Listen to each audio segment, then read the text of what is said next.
Joining us now is Pat Buchanan.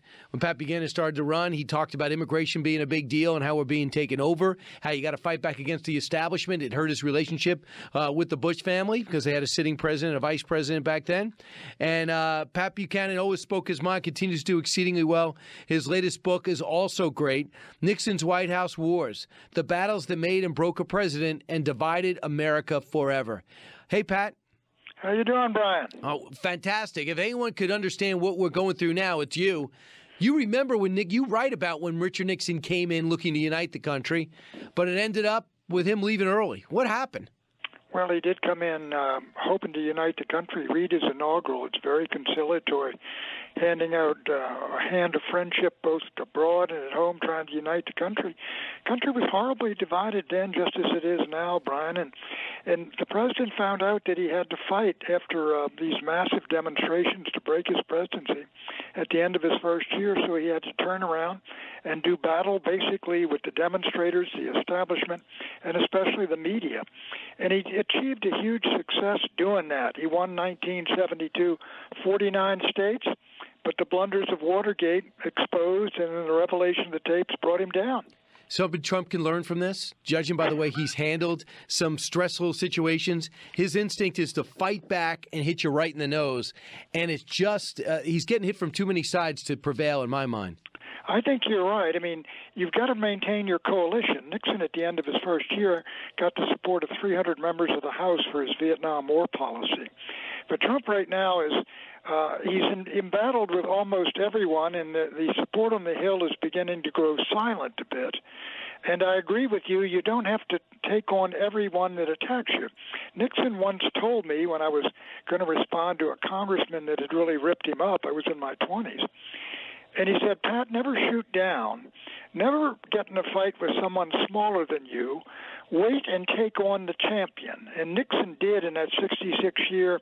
At the end of that, when Lyndon Johnson, who was president, attacked him, Nixon really handled it beautifully, turning away wrath, being very precise, and then stating his position but being conciliatory at the same time, and he won that encounter. I think you can learn a lot from Richard Nixon. You really can. But you and I know we've both observed Donald Trump here for, almost 2 years now, and he's not going to change. I do think he has shown ability to adjust. And if he didn't, after the Billy Bush tape incident, he wouldn't have been president. I mean, we started reading the prompter, limiting his hostile interviews, not calling into every show. And he began to control the message. And he hired some great people, Pat. And that's why you know what it's like to keep your personality, yet do the things that's necessary to be successful and be heard. And I'm just wondering if these generals, McMaster and Kelly and Mattis especially, could say to him, you want to be successful? You trust my judgment to hire me? Now listen to me. Hand me the iPhone. I go along with all of it, except the last one. You know that there are people in there that said, sir, you know, if you got a tweet in the morning or something like that, wait till somebody gets in and they can check it out just to let you know, or we can let you know exactly what the anticipated reaction will be. But the idea, there's a part of Donald Trump, he's a real battler. I mean, if you hit him, he's going to have to hit you back. And his adversaries know this, so they keep poking him and poking him and poking him. And he's not talking about the agenda that got him elected.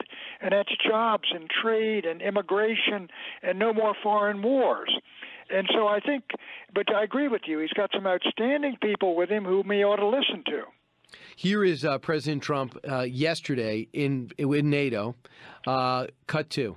We should recognize that with these chronic underpayments and growing threats, even 2% of GDP is insufficient to close the gaps in modernizing, readiness, and the size of forces. We have to make up for the many years lost. I like it, and I'll be perfectly honest, I have no problem with it. A lot of other people say on the world stage you don't want to go in and be this aggressive, this in your face. We saw I believe the Luxembourg president whisper over to the French president in a mocking way.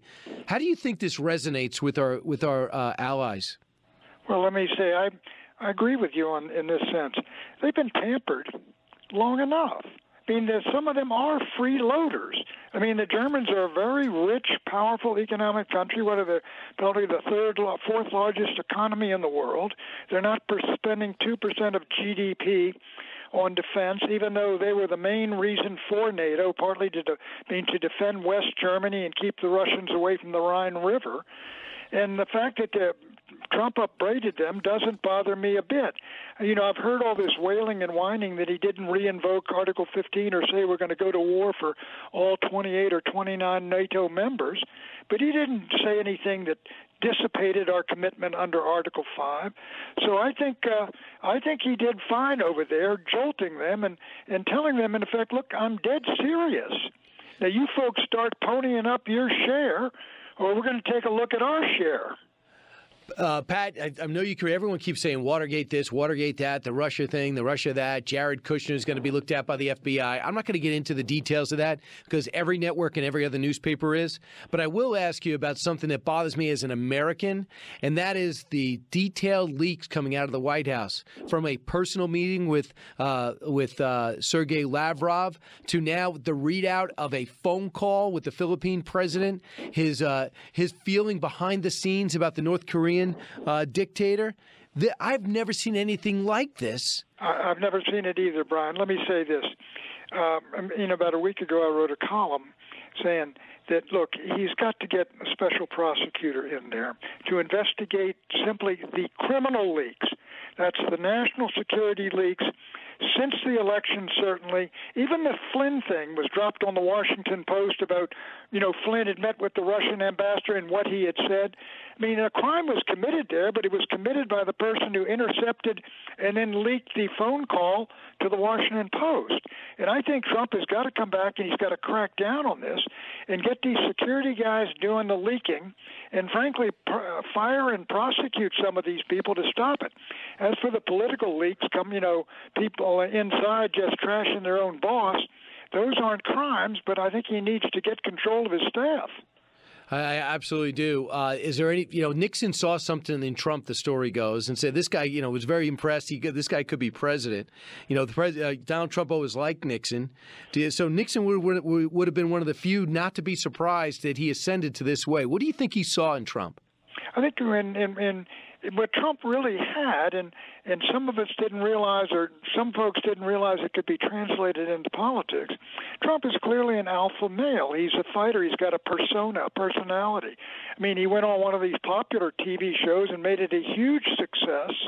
And so the guy's got something. And when he got in the race, he was mocked and attacked because he didn't know the protocols of politics. But he wiped up the floor with 16 Republicans who were supposed to be really the cream of the crop of the last 35 years in politics. Wiped up the floor with him. He narrowly beat Hillary, but he won the presidency of the United States.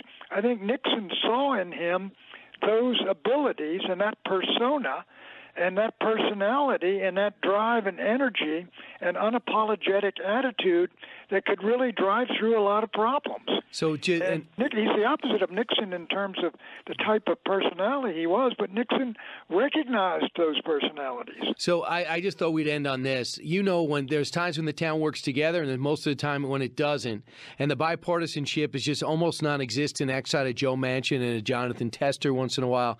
Joe Lieberman, a Democrat turned independent, but always caucused with the Democrats, was being interviewed to be the next FBI director, and he hit it off with President Trump, it seems.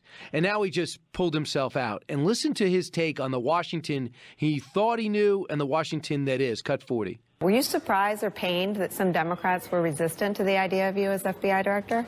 I was disappointed, although I guess when I stepped back from it, I wasn't surprised because everything is so partisan in Washington, and there's still a group, probably on the far left of the Democratic Party, that still doesn't forgive me. And they control that party, Pat. If you're a conservative like you, how do you possibly govern if the left is way left? Well, if you're in the Democratic Party, the Democratic Party would be in real peril of splitting apart. Frankly, if the Democrats were in power right now, the Bernie Sanders wing would be demanding all sorts of things of Hillary. But the problem that I'm looking at, and I think we ought to look at, Brian, is the fact that the Republicans, which I had hoped you would get the Reagan conservatives on the Hill with the populist conservatives who won the presidency, who won the nomination of the presidency, could come together as a unified coalition, narrow majorities in both houses and the presidency, and ram this stuff through. But for a variety of reasons, they failed to do so. They didn't. Pat, what would you do with health care now? Mitch McConnell says he doesn't have the votes. They're going to work on it during the recess. I know what you prefer, but what's practical? The point is, look, if Mitch McConnell says we can't get it through, I wouldn't waste all my time doing it. I mean, to me, it's somewhat like the Middle East peace. You know, you don't put all your eggs in that basket because that basket's likely to be dropped as it has been by everyone else. Focus on what you can do and get done and have to get done. And I think, tax reform and jobs and infrastructure and getting the economy booming, and what he promised to do, controlling the border, staying out of any of these foreign wars that folks are trying to drag us into. I think that's what I'd be focusing on until, Mitch, you work it out. Mitch, get it through or don't get it through, and I'll wait and see what you can do before we, go to conference with the House if you get a bill. He was Donald Trump before Donald Trump. He was the first guy to say, I'm a conservative and I'm not happy with the direction of my party, so I'm going to run for office. Pat Buchanan, congratulations on your book. It's a big seller. Nixon's White House Wars, the battle that made and broke a president and divided America forever. Thanks, Pat. Congratulations on your own books, fellow. Thank you very much. Appreciate it.